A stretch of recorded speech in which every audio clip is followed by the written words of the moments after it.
17. Petrus brev, kapitel 3. Fra vers 8 til 18. Av sørste døven skulle komme spottarer, og i nokta kom Kristusar. Om det herrans, og avminning om at være til røyer.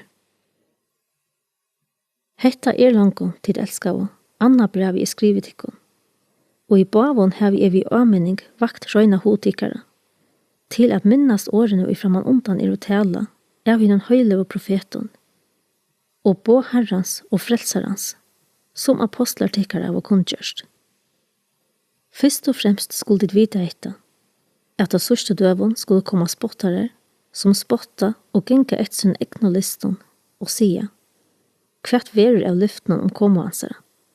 Fra tog fetrande sjånao, jo alt våre verande som det hever vere, lykka fra byrjanskapningsins.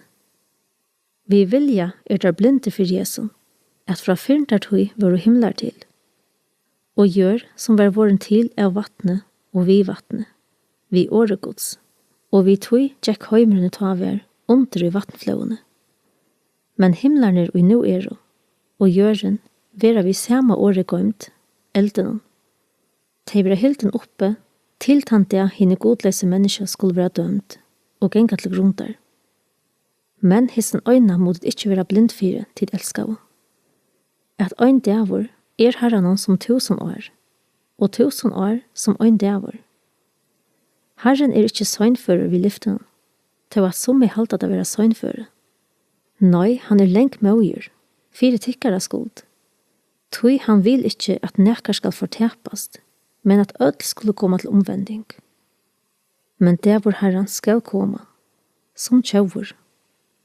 Ta skulle himlarne forgenka og I hørondona, from evnene løsa sunter og brennande hita, og gjøren og alt og henne å brenna opp. Ta nå alt dette løsa sunter, hvorfor øya tid ta ikke av støvna etter høylegere etfyr og godsøyta, medan tid vanta og skunda under kom og godsdags, som skal gjøre at himlarne løsa sunter I elte, og from evnene brana av brennande hita. Men vid vanta etter lyft I hansara, nutjar himlar og nutjar gjør, her rattvise bor. Ta I tid nu elska om mine vanta hitta, så legg det kun øyna vi at finnast lutaleis og avlastande fyri honom og I frie.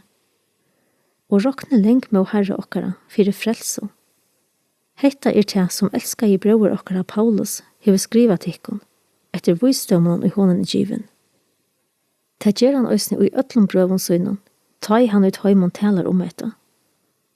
Og I tøymon åkt og anna som torrførst a skilja, og som hinn I lærtu og festu utleggja skøyft. Hetta gjer at òsne vi hinar skriftene, sær sjølvun til undergeng. Ta I tid no vita etta framan undan elska og møyne, så være tikkun, at det være ikkje riven vi av vittlo hinna godleisru, og fatla urtikkara ekno første støvo. Nei vekse og I nøye og kunnskap I Herra og frelsar okkara Jesu Krist. Honom være dorden, begge nu og I atlar over. Amen. 17. Petrus brev, kapitel 3.